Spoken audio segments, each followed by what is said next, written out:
Hi, boys and girls. I wanted to work with you today on Lesson 8, Listening and Speaking. We're going to be reading about cold-blooded scaly vertebrates. Now, one thing that I want to practice with you today is how to determine the meaning of an unknown word. Basically, what should you do if you don't know a word that you come across in your reading? Well, you might have some strategies that you picked up from second grade, like when you find an unknown word in a story, maybe you keep reading. You might ask a teacher or your parents what the word means if you're reading with them. You could ask a classmate what a word means. Maybe you look it up in a dictionary or you Google it on the internet. So these are all strategies that you can use to figure out a word. Now today, I want to have you practice using context clues and make predictions so that you can figure out the meaning of unknown words all by yourself.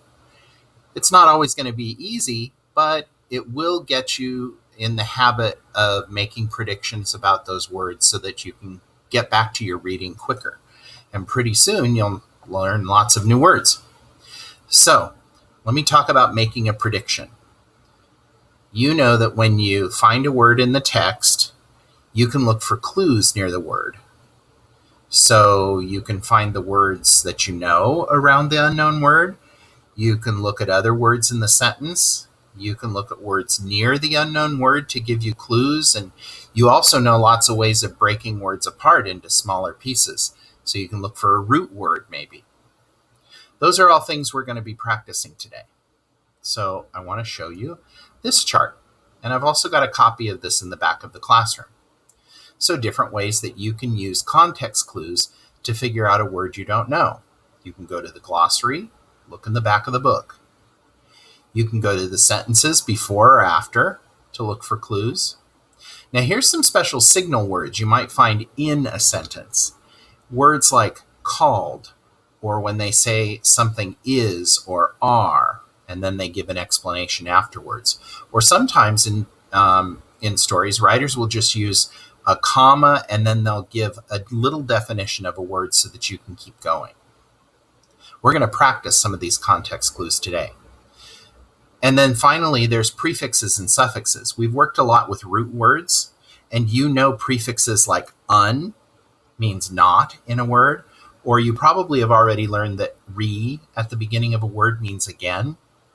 And then you've learned some suffixes like full means full of, like in the word colorful, or able can mean able to do something that this suffix is tacked onto.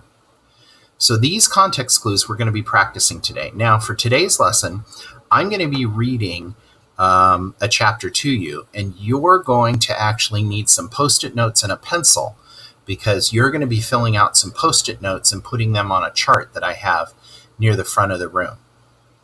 Okay, I think we might be ready to get started now. Let's read Chapter 10, Reptiles, Cold-Blooded Scaly Vertebrates. You can follow along with me if you'd like. Hello, boys and girls. As you can see, Anna Anaconda is our starting place for today's lesson. She is a green anaconda, one of the largest snakes in the world. When she unwinds, she is about as long as 6 of you stretched head to toe across the room, and she weighs about 500 pounds. That's more than about 8 of you put together. Anna Anaconda belongs to a group of animals that shares a lot of the same characteristics as the other amphibians you learned about last time. Who knows the name of the group used by taxonomists to classify snakes? Yes, snakes are reptiles. Reptiles include crocodiles, alligators, lizards, turtles, and tortoises. But right now, I want to focus on one reptile only, Anna. It's no secret that she has a very high opinion of herself.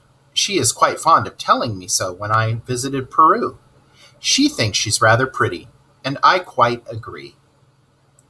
In spite of her heavy body, Anna is a very good swimmer. Unlike some of her reptilian relatives, she is an aquatic snake, preferring swamps and rivers to land. All right, boys and girls, let's pretend we don't know what the word aquatic means right here in this paragraph I just finished on page 81. We're going to get out our Post-it notes and practice using the context clues here hiding in this little paragraph to help us figure out the word. So let's take a look here. Well, the word aquatic, that's my unknown word. Well, I know in the beginning of the paragraph they said, in spite of her heavy body, Anna is a very good swimmer. That's a clue. Anna is a very good swimmer. Also in the sentence, after the word aquatic, they mentioned swamps and rivers. So that leads me to believe that aquatic has something to do with the water, because swimming, swamps, and water and rivers all have water in common. So, on 3 Post-it notes, I've written my unknown word, aquatic. I wrote clues from the text, Anna is a good swimmer, and I wrote swamps and rivers, and then my prediction was having to do with water. Aquatic must have something to do with water because these are the clues in the story I'm reading. So now I'm going to get out of my seat and I'm going to go post them on the chart in front of the room that looks like this. See my Post-it notes I put up there? Now I'm going to get back to my reading and let's read another paragraph and see if we can find some words that we can use these context clues on. Okay, I've got my Post-it notes lined up over here and I'm ready to read this paragraph. Snakes often have a bad reputation. Some snakes are poisonous, releasing poisonous liquid called venom when they bite. Anna's teeth are actually quite small and she is not venomous, so you need not worry about that. However, some people fear anacondas because they are members of a family of snakes called constrictors. Does anyone know what that means? Constrictors catch and kill their prey by coiling or wrapping around to prey and squeezing them very tightly. Okay. Let's pretend someone in the class doesn't know what the word coiling means right here at the end of that paragraph. I'm going to put that as the unknown word on one of my Post-it notes. Coiling. Now, I need to look for some of those context clues that tell me what coiling means. Well, I know that it has to do with killing their prey or catching and killing their prey. So I'm going to make a note of that on this Post-it note. Catching, or they use the word catch and kill their prey by coiling. Oh, look at this, comma, or wrapping. Oh, wrapping. That's a nice clue. Around to prey and squeezing them very tightly. Squeezing must be squeezing. That sounds like a clue. So now let's look at this one here. I want to bring this one to the front. Order, bring to front. So now here's my prediction. I think that the word coiling means wrapping around and squeezing. All right, I have my 3 Post-it notes. Oops, didn't mean to do that. I have my 3 Post-it notes here, and I'm going to post them. Do you remember where we're going to put our 3 Post-it notes when we're done? We're not going to leave them in the book. We're going to put them over here on this chart, but we'll put our Post-it notes down below. And now let's continue with our reading. See if we can find more words that we can use those context clues for. First, I need to get 3 more Post-it notes. 1, 2, oops,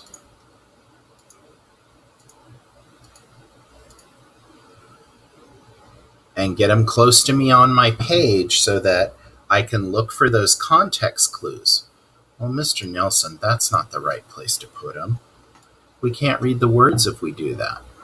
Let's put the unknown word one up here, and then maybe we'll put this one over here. Whoops, forgot the title.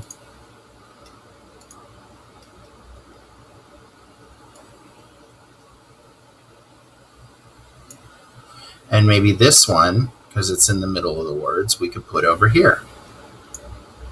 Okay, now let's keep reading. So when we left off, it said, Anaconda's jaws open so wide that they can swallow animals whole. Fish, caiman, even jaguars and small deer. The anaconda's powerful muscles crush the bones of its prey as it constricts. Once swallowed, the anaconda slowly digests its meal. Uh-oh, some of you look fearful. Don't worry, you're safe.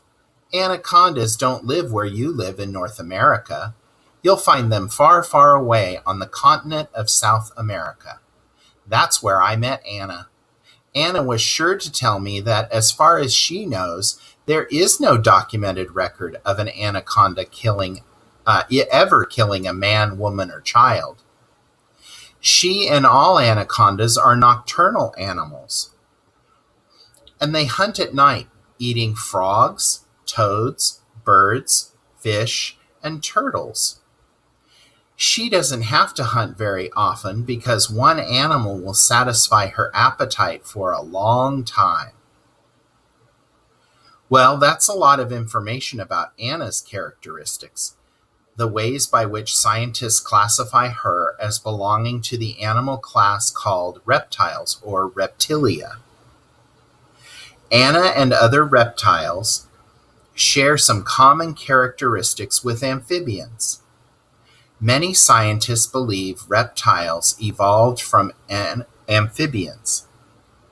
Reptiles are all vertebrates because they all have backbones, and they are all cold-blooded because their internal temperature changes with their surroundings.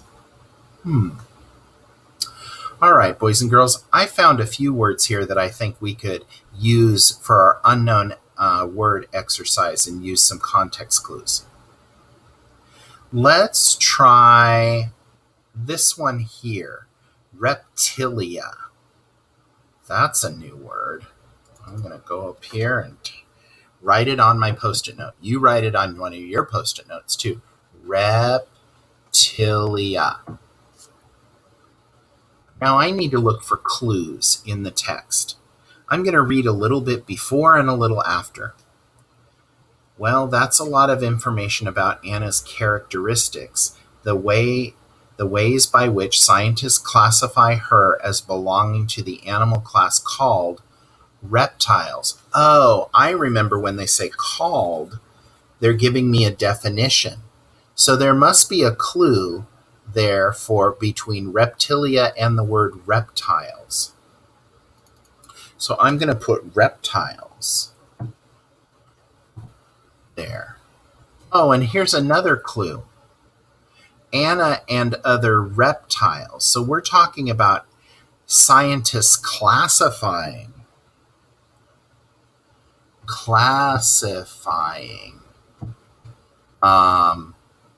animals. All those clues lead me to believe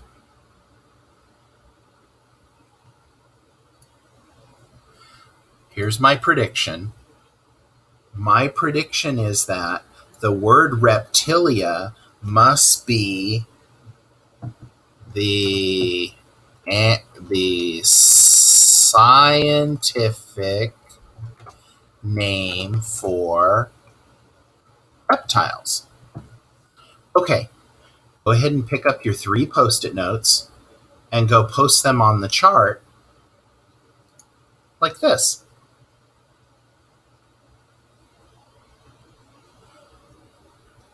Okay. Let's keep reading this page. Now, we had left off right here.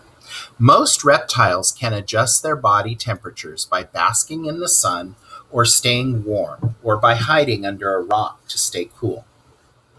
Just like amphibians, reptiles live on land and in water.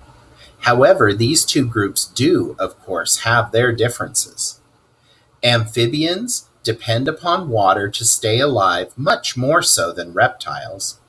Amphibians' thin, wet, slimy skin needs moisture to absorb oxygen from the air, but reptiles' skin is waterproof. Unlike toads and salamanders, Anna and other reptiles do not breathe through their skin, which is hard, dry, and scaly. They use only their lungs to breathe air, which means they are able to withstand very harsh dry weather, conditions under which amphibians would not be able to survive. Of course, because they have lungs, this also means that reptiles cannot stay underwater very long without coming up to the surface to breathe. Amphibians usually spend part of their lives entirely in water, but this is not true of reptiles as a group. Whereas amphibians begin life with gills, reptiles are born with lungs and are never dependent upon gills for breathing. Remember how different baby tadpoles look from adult toads? This is not the case for reptiles. Baby reptiles usually look a lot like their parents. They do not undergo metamorphosis the way amphibians do. Okay, let's keep reading. This is really cool. Look at all those photos.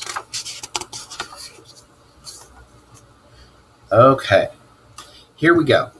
Let's take a look at some of the animals that belong to the animal group classified as reptiles. These include lizards, geckos, iguanas, and chameleons. Unlike snakes, most lizards have 4 legs. Chameleons have a keen sense of sight and very long tongues. Their brilliant colors, all shades of pink, blue, red, orange, turquoise, and green, help them camouflage when they come face to face with their enemies. Earth's largest living lizard is the Komodo dragon. It can grow to be 10 feet long and may weigh as much as 150 pounds. These giant island carnivores eat animals as large as goats, pigs, and deer. Saltwater crocodiles are the largest reptiles on Earth, some weighing up to 1 ton. Looking like very large lizards, crocodiles make their homes in tropical climates and are often seen floating like logs in the water with only their nostrils, eyes, and ears showing. Like Anna, they are nocturnal hunters, hunting at night. Crocodiles have the most powerful bite in the entire animal kingdom and are fierce hunters, living off fish and small mammals. Some live to be more than 100 years old. Okay. Let's get some Post-it notes out and see if we can figure out what this word fierce means. So I'm going to go get my Post-it notes. Oops.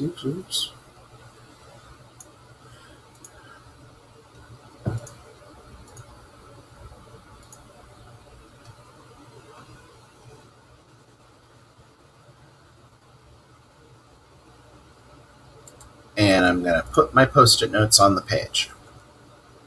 Let's see. I don't even have to move them because the sentence I want is right down here at the bottom, fierce. That's my unknown word, so I'm going to copy it onto this Post-it note here. Fierce. F-I-E-R-C-E. Now I need to look for some clues from the text. I'm going to start with the beginning of the sentence and then do the sentence after. Crocodiles have the most powerful bite in the entire animal kingdom and are fierce hunters, living off fish and small mammals. Well, fierce. It must have something to do with biting and power. Powerful bite. I'm going to put that here. Powerful bite. Are there any more clues? Ooh. Hunters. So fierce must have something to do with powerful, biting, and being a hunter. Okay, here's my prediction. I think fierce means to be a powerful hunter. That's my prediction. Now, what I want you to do is take your Post-it notes that you just completed, just like me, and put them on this chart up in the front of the room. Okay. Let's keep reading. Alligators resemble crocodiles, but they are usually less aggressive or boldly forceful and live in freshwater habitats. Can you tell the difference between an alligator and a crocodile? Alligators usually have a wide, rounded U-shaped snout, and crocodiles tend to have longer, more pointed V-shaped snouts. Okay, so an alligator has a wide, rounded, so this must be the alligator and that must be the crocodile. I would want to have neither one come to my house for dinner. Okay, let's keep reading. Look at these reptiles side by side. Chameleons, Komodo dragons, crocodiles, and alligators. What do you notice about their skin? Is it rough or smooth? Does it look thick or thin? Remember when I mentioned that reptile skin is waterproof and that it is hard, thick, and scaly? Their type of scaly skin protects them from overheating, and because their skin is waterproof, it keeps water inside their bodies. Because reptile skin is very sensitive to or easily affected by temperature, it becomes hot or cold very quickly when exposed to sun or shade. Like many amphibians, some reptiles shed their skin.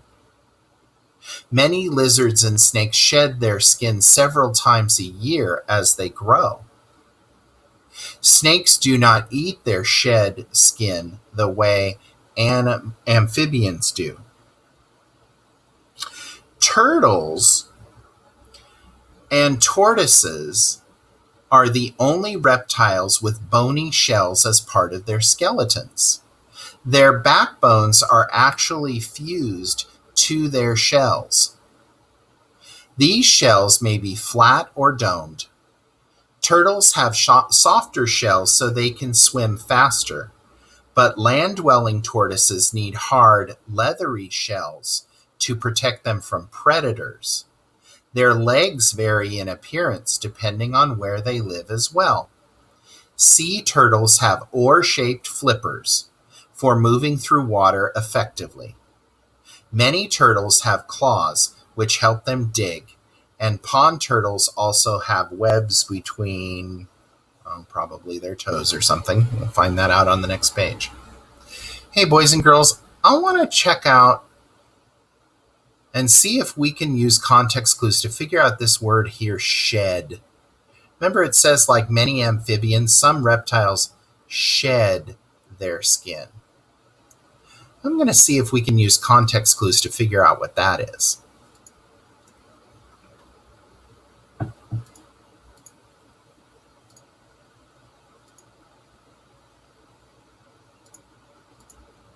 Okay, so let's get our 3 Post-it notes out. You get yours, I'll get mine. And let's go back to the text. And I want to figure out what this word shed is. Okay, so I'm going to move my Post-it notes up a little. Oh, a little more.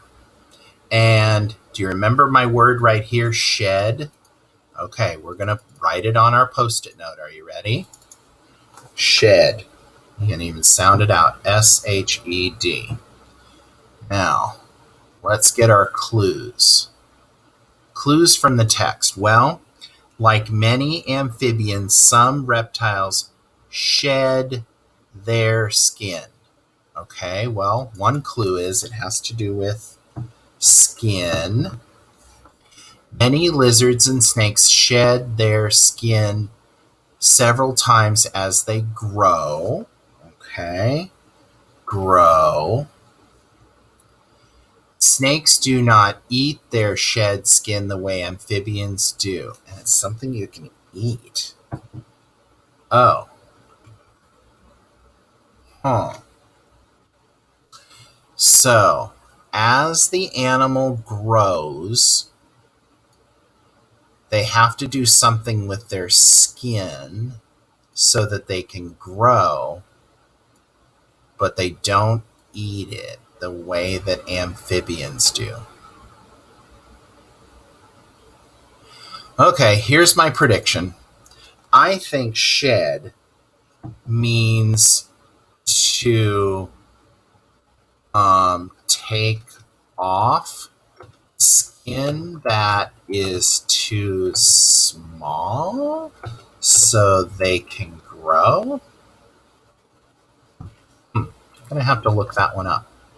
Okay, so after you finish copying this onto your Post-it notes, go ahead and post them on the context clues chart.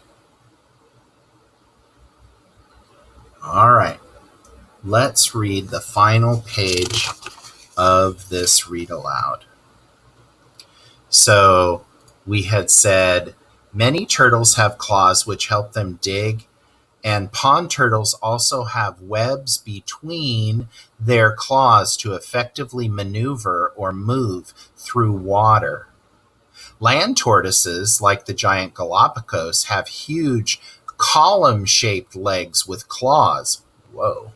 These claws help them dig into the ground to move across it. Some turtle species live for more than a century. That's a very long time indeed. Body coverings are an important difference between amphibians and reptiles. Another thing that sets the two groups apart is their eggs. Sorry, I almost said legs. Their eggs. Remember the picture that showed strands of thousands of soft eggs that Tabitha Toad laid in the pond? Most reptiles lay far fewer eggs, and they lay their eggs in nests on land. Membranes, soft outer coverings that provide protection and also help to hold in necessary water for eggs to grow, usually coat the inside of reptilian eggs. In most reptile species, the eggs are also covered in leathery calcified shells. A few snakes and lizards give birth to fully formed live young instead of laying eggs. The garter snake, a snake that is right here in North America, is one of these exceptions to the rule. So is the Solomon Island skink, a lizard whose habitat is near the continent of Australia. Like amphibians, reptiles live all over the world. They prefer hot, low areas like rainforests, prairies, deserts, and oceans. But they can be found everywhere except the cold South Pole. If you are as fascinated as I am with reptiles and amphibians, you may want to think about becoming a herpetologist. Yes, indeed, herpetologist is the name given to a scientist who specializes in herpetology, the study of certain crawling animals, specifically reptiles and amphibians. Well, there's a job you could have if you like reptiles and amphibians. With more than 5,600 species of lizards alone, that should keep you busy for a lifetime. Okay, boys and girls, don't forget to put your Post-it notes up on the context clues poster in the columns at the front of the room so that we can discuss all those context clues you now know how to use. Bye for now.